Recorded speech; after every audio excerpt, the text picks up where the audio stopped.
Welcome to our channel. Today we how to restore Cloudflare redirects for affiliate marketing links, complete guide step by step clearly. Begin by logging into your Cloudflare account. Once logged in, navigate to the dashboard that displays your websites.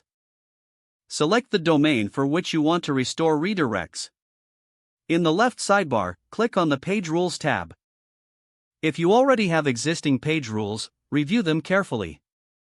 Identify any redirects that need to be restored or modified. To create a new redirect, click the Create Page Rule button. In the provided URL field, enter the specific URL pattern you wish to redirect. For affiliate marketing, this can often be a specific page or path.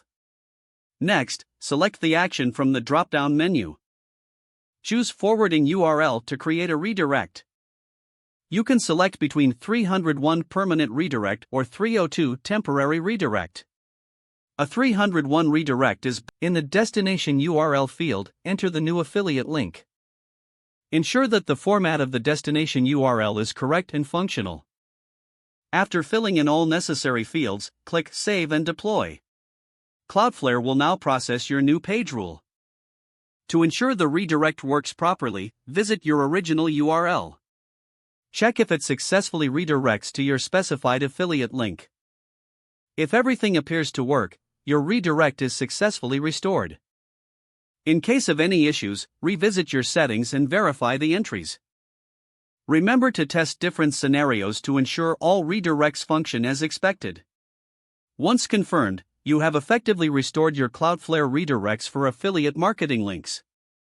If the page does not load, refresh the browser or try again in a private or incognito window.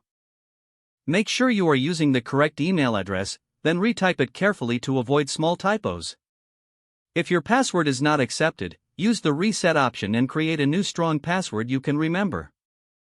Check your spam folder for verification or security emails, then complete any requested confirmation steps. Enable two-factor authentication if available to improve account security and reduce unauthorized access risk. After signing in, review your profile details so your contact information and settings are accurate and current. If you see an error message, note it down and try again after restarting your device and internet connection. Don't forget to like this video and subscribe to our channel for more step-by-step tech guides.